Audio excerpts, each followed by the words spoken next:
Olá, começa mais um Diálogos aqui na TV Unesp. No programa de hoje vamos conhecer o que vem a ser engenharia preventiva. Nosso convidado é o professor Avelino Alves Filho. O que a gente deve entender enquanto engenharia preventiva?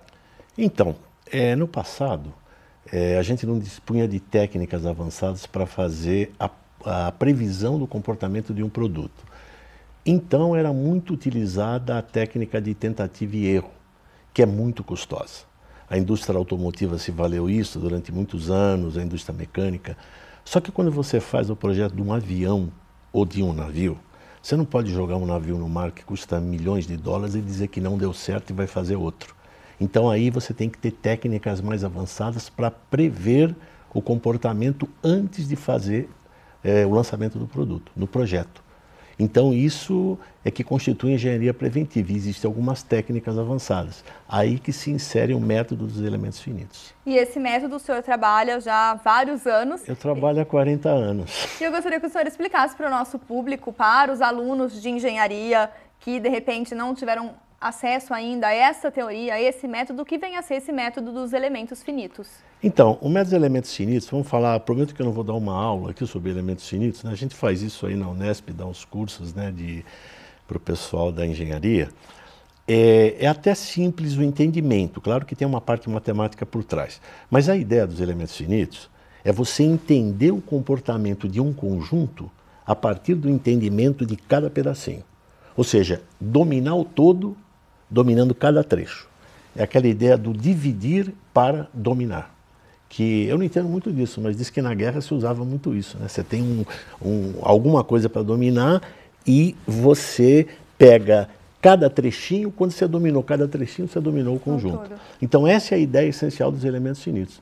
Qualquer estrutura, um navio, um avião, um submarino, uma peça mecânica, um caminhão, você faz uma subdivisão em elementos e a partir do entendimento de cada elemento, você entende o comportamento do conjunto. Por isso o nome elementos finitos. Elementos finitos, porque ele tem um tamanho muito bem definido, finito.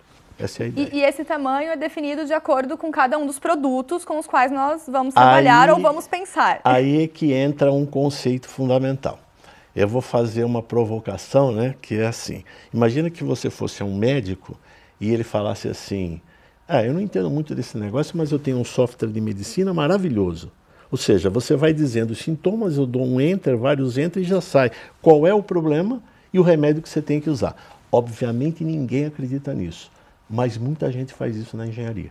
Ele compra um software, o software faz aquela malha de elementos finitos, subdivide o conjunto em pequenos elementos e aí automaticamente o computador calcula. Isso não funciona assim. Então aí que entra a teoria. Como fazer essa subdivisão? Depende do fenômeno, depende da peça, depende de várias coisas, que a teoria é a mesma e se aplica em várias áreas. Então, e como fazer, professor? Então, como fazer? Eu poderia dizer o seguinte, né? Tem um conceito que sustenta... Eu não vou querer dar uma aula, mas eu vou te mostrar um exemplo bem simples aqui. Se eu chegasse para você e falasse assim, isso aqui é uma molinha, né? Se você pegar uma molinha de um caminhão, qual mola que tem maior rigidez? Essa daqui ou a mola do caminhão? A mola do caminhão. Ela é mais rígida. Então esse é o conceito fundamental da análise. O engenheiro de elementos finitos, o engenheiro que faz a previsão do cálculo estrutural, ele se baseia no conceito de rigidez. Ou seja, a rigidez, se eu disser para você que esta mola tem uma característica que é 100 kg por milímetro, eu aplico 100 kg de força, ela deforma 1 milímetro. E isso que a gente faz. Quando você pega uma peça inteira, você sabe como cada trechinho se deforma. Aí é que entra a teoria. Por que você subdivide em elementos assim ou menorzinho? Isso é teoria. E a partir do entendimento de cada deformação de cada trecho, você entende a deformação do conjunto. E as estruturas, elas têm limites de trabalho. Se aquela deformação ultrapassar um certo limite permissível, ela quebra. Então você pode fazer a previsão se ela vai quebrar ou não antes de construí-la. Por isso o nome engenharia preventiva. Engenharia preventiva. E professor, que softwares seriam esses, né? Quais softwares seriam esses que nós temos hoje à disposição dentro das universidades e principalmente no mercado de trabalho que vai gerar o fruto que a população pode se beneficiar, como as pontes, como os carros, né? Onde a gente tem acesso a esses softwares? Então, esses softwares, um deles, que é o que a gente trabalha, é um software que foi desenvolvido na NASA, o Nastran. É um software que você consegue pegar as informações geométricas da peça e fazer essa subdivisão em elementos. Então a gente trabalha no NCE pegando com o projeto, começando pelo projeto. Isso, exatamente. Então você pega aquele conjunto, né? Até eu vou fazer uma imagem aqui que é mais ou menos assim, né? Você olha para uma chapa, essa chapa você vê ela lisinha, como você vê num veículo. Você vê o capô de um carro, ele é lisinho. Mas artificialmente você subdivide em elementos. Não sei se está clara essa imagem. E cada elemento desse tem essa sua rigidez. Só que o conceito é um pouco mais amplo, né? Não é simples molinha. Por exemplo, quando você pega uma barra ela tem rigidez axial, a flexão, a torção. Então você precisa contabilizar adequadamente a rigidez de cada pedacinho para saber a rigidez do conjunto. O conjunto pode ser o navio, o avião, o carro do metrô e assim por diante. Eu estou falando isso porque são peças que a gente já calculou e componentes que a gente calcula todo dia. E aí você tem uma previsão de como ele vai se deformar. E sabendo como ele vai se deformar, você vai fazer um julgamento numérico se aquilo te atende ou não. É sempre tudo numérico. por meio desse software. Por meio do software. E as universidades, elas têm utilizado esse software para ministrá-las, para formar os futuros engenheiros. É que muitas universidades, como elementos finitos no passado era um tema que só se via em mestrado e doutorado, ainda não é de uma maneira muito enfática o estudo desse método, assim, muito profundo. Então a gente tem dado vários cursos na Unesp, né, ao longo desses anos, em que o aluno, já da graduação, tem acesso à informação, né? A gente tem alguns materiais, por exemplo, os livros de elementos finitos, que a gente tem 3 livros, né? Um que é a parte linear, que é a parte básica, mas muito importante, você faz muita coisa em engenharia com isso. A parte de vibrações, né? Porque quando você estuda um produto, todo mundo sabe que pode existir vibrações. As peças têm frequências, né, de vibrar.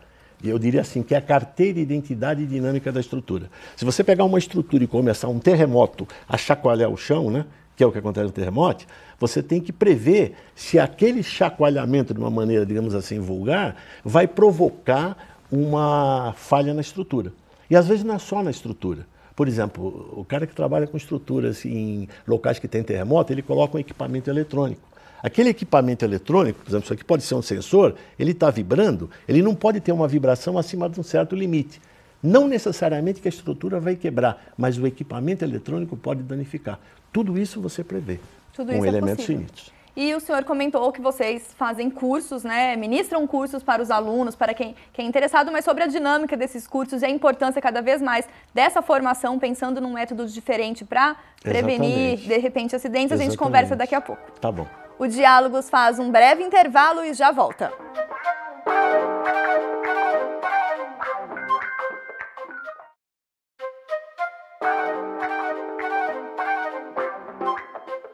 Estamos de volta com o Diálogos e hoje nós conversamos sobre engenharia preventiva. Aqui no estúdio nós recebemos o professor Avelino Alves Filho.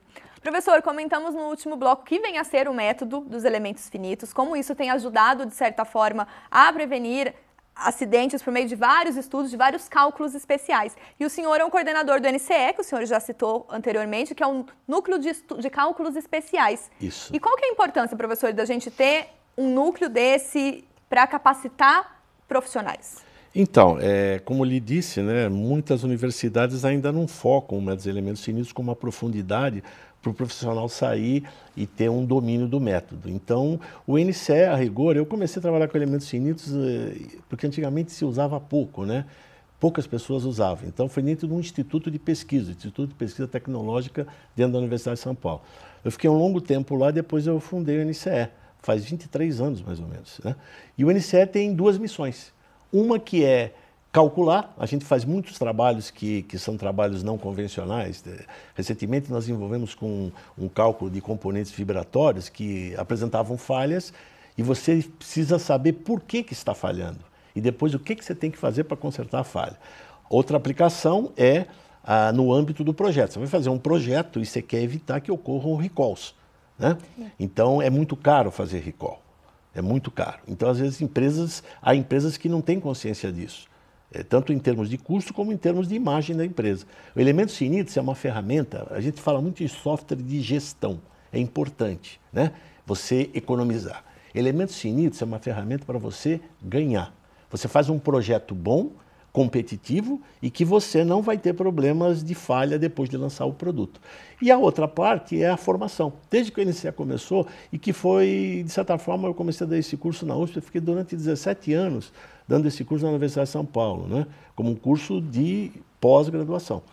E aí deu origem aos livros, né, que a gente hoje tem 3 livros no mercado, está sendo muito usado no Brasil, eu fico muito contente com isso, porque é uma área muito fechada. É um nicho muito específico ainda. Mas a gente tentou tornar isso de forma didática. Então, uma das missões do NCE é levar essa formação de maneira que, no fundo, volta naquela conversa da medicina, o engenheiro saiba o que ele está fazendo.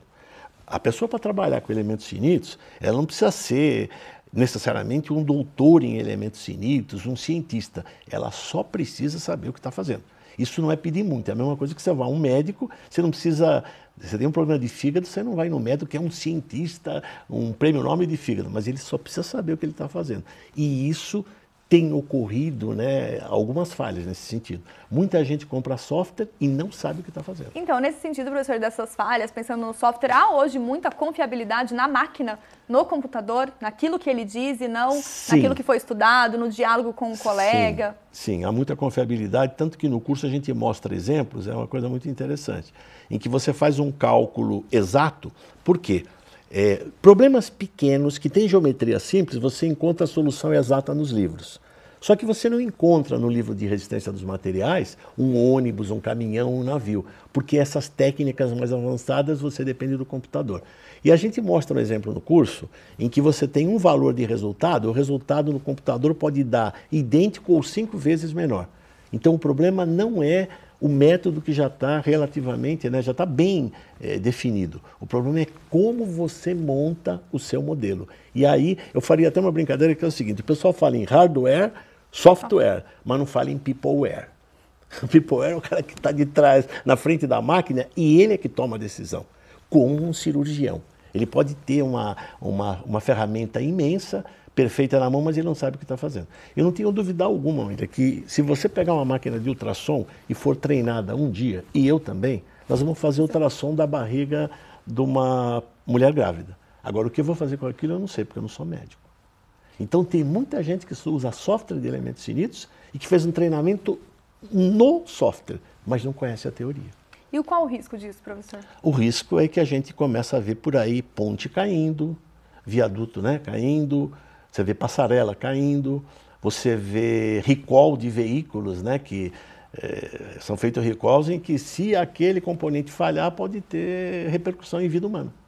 Então isso já no passado, né, houve muitos processos de perdas de vida porque um determinado componente falhou e demandou em perda humana. Então isso acaba abrangendo vários aspectos, aspecto de segurança, a confiabilidade, aspecto de você fazer um produto menos pesado e confiável, né? Porque hoje, cada dia mais, você tem que ser mais rápido e fazer com mais qualidade. Aparentemente, e o menos custo? Então, o menos custo é porque você tem que fazer uma coisa mais leve, menos material possível. Mas para isso você precisa ter uma grande confiança. Então você precisa ter um método que você possa prever rigorosamente como aquele produto vai se comportar, mesmo que ele tenha o mínimo peso requerido e ainda assim ter segurança. E os profissionais, professor, eles têm percebido a necessidade, a importância de se pensar num método confiável? Sim. Eu vou te dar um exemplo concreto que a gente vive todo dia. O NCE treina os engenheiros da Petrobras. Todo ano eu dou esse curso lá para os profissionais do Centro de Pesquisa e de várias unidades do Brasil, que são o curso de Estática e Dinâmica e o de Não Linear. A Petrobras hoje, ela exige de todos os seus fornecedores, alguns são clientes nossos, que forneçam o cálculo de elementos finitos ao fornecer o projeto de um componente que vai na plataforma de petróleo. Se não tiver isso, ele é descredenciado como fornecedor. Então, hoje virou uma obrigação. A gente calculou no NCE, até o motorzinho que está na capa desse texto, o motor da Blazer e da F250. Esses motores, a MWM Motores, hoje é International Motors, fornece para a GM e para a Ford. A Ford exige que ela forneça o relatório de elementos finitos desses componentes. Não é nem questão da falha. A falha não pode falhar. né? Não pode ter falha. O problema é que se ele vai fazer o teste no campo e quebra, o prazo de execução do projeto ficou comprometido. Então vai ter que fazer de novo. Então a indústria automotiva, ela trabalha, por exemplo, hoje, diferentemente do passado, com prazos rigorosos. A gente costuma até dizer o seguinte, a indústria automotiva, ela faz um cronograma de trás para frente. Eu tenho que lançar o veículo aqui, agora eu vou fazer um cronograma para chegar aqui, o veículo está pronto e não ter falha. Funcionar, aí entra o elementos finitos como uma ferramenta poderosa para fazer isso aí. Não há mágica, tem que estudar, não tem atalho. É caminho. Então, nesse sentido, as empresas já estão se capacitando e reconhecendo a necessidade... A gente tem tido um público crescente. O ano passado, nós tivemos em cada curso uma média de 15 a 20 pessoas por curso, que para elementos finitos é um recorde, né? Porque antigamente, né, era um público bem menor. Mas hoje a gente tem um público bastante grande, porque cada vez mais em todas as áreas, na área de construção civil, metálica, área aeronáutica, a gente já treinou mais de 200 engenheiros da Embraer ao longo desses anos, né? Porque você não vai subir com um avião e falar, esse não deu certo, vamos descer. E além dessa preocupação, nós já comentamos a questão da formação, mas a gente volta a tocar nesse assunto no próximo bloco, onde nós vamos ouvir um dos alunos do curso do NCE, que hoje é aluno de pós-graduação aqui da Unesp Engenharia Mecânica. Perfeito. O Diálogos faz mais uma pausa e já volta.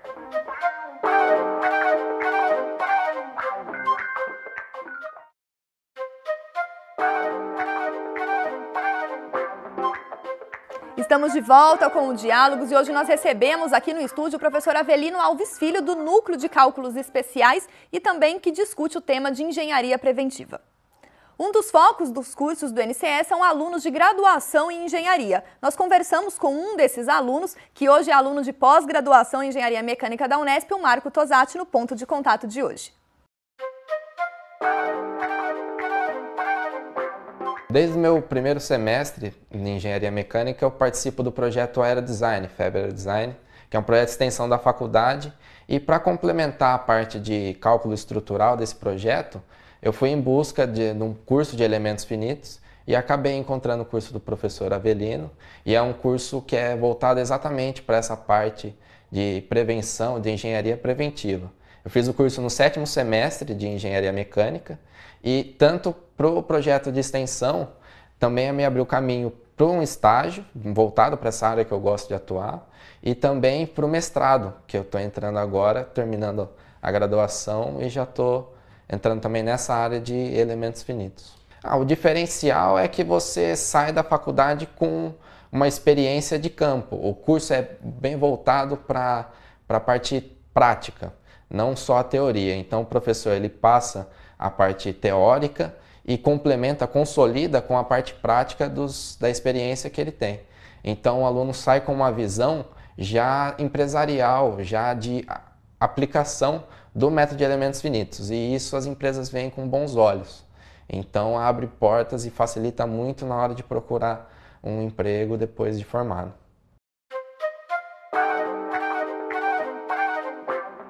Professor, pensando nessa formação que o Marco teve durante a graduação e que continua pensando no estudo dos cálculos especiais, dos métodos dos elementos finitos para a formação dele enquanto engenheiro, qual tem sido o impacto desses cursos, desse espaço que a universidade tem dado para os métodos finitos, para a formação desses engenheiros?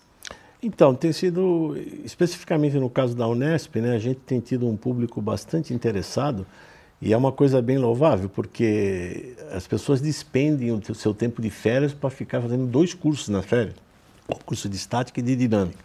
Então, são 80 horas de treinamento para adquirir a base conceitual e depois utilizar o software, né? Para todas as áreas de engenharia, professor? Sim, o método dos elementos finitos, ele tem aplicações que transcendem, digamos assim, a mecânica estrutural, o cálculo estrutural. A mecânica dos fluidos usa as técnicas de simulação, a parte de campo eletromagnético também usa. Ocorre que a primeira área que tirou proveito dessa tecnologia foi a área estrutural, né? A rigor, o método dos elementos finitos ele começou na década de 40, né? Ele começou na década de 40, mas ele esbarrou num problema sério. Por quê? Como você gera milhões de equações ou milhares de equações para resolver o problema, você não conseguia avançar. A ideia era fantástica, mas você não avançava por quê? porque você não tinha o computador.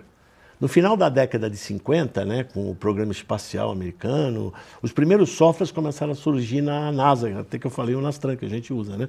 E aí os programas de elementos finitos começaram a permitir resolução dessas milhares de equações e ter respostas confiáveis, né? E isso é muito importante. Mas uma coisa sempre é bom ressaltar, né?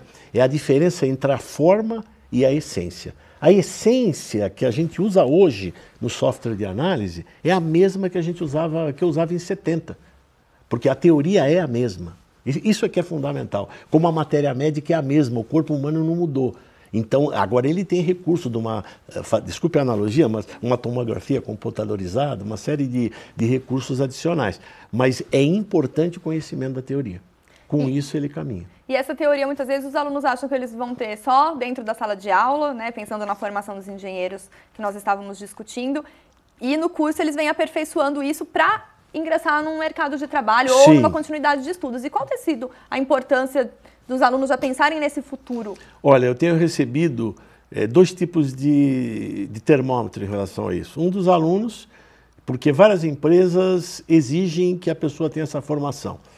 E eu tenho recebido muitas ligações de pessoas que trabalham no RH.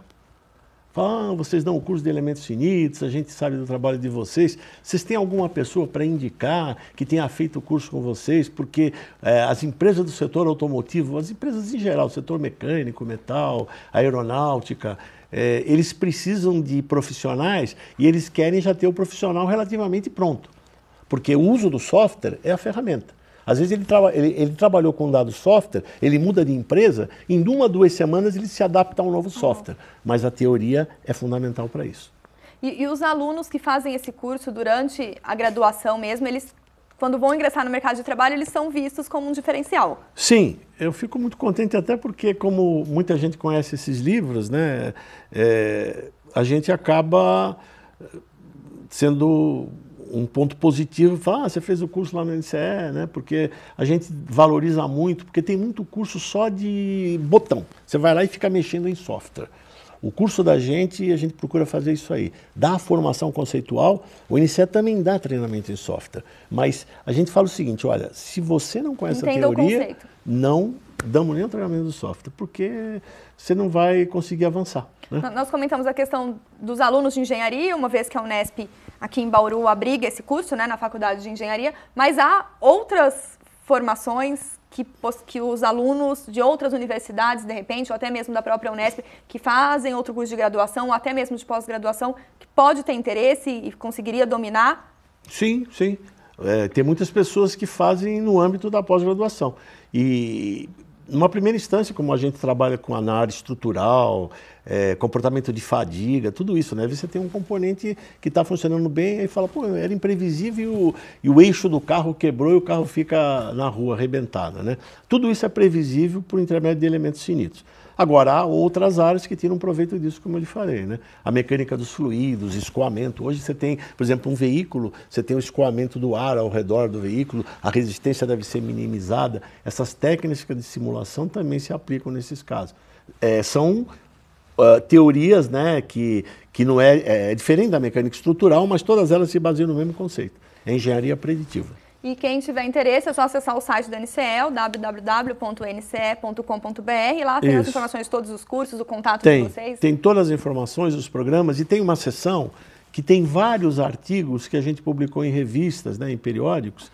E para muita gente que quer ter uma ideia inicial, esses conceitos que a gente falou de rigidez e tal, está tudo lá.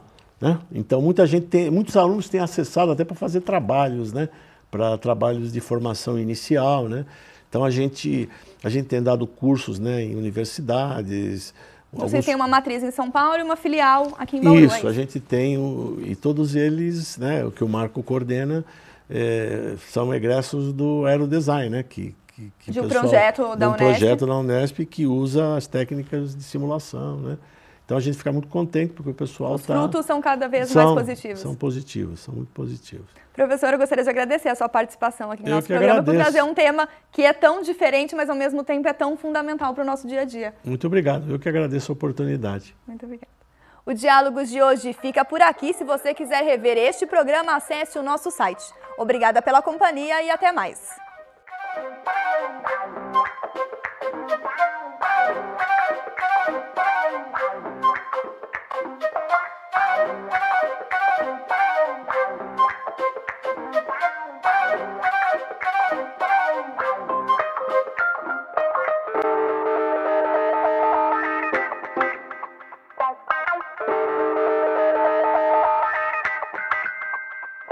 Go.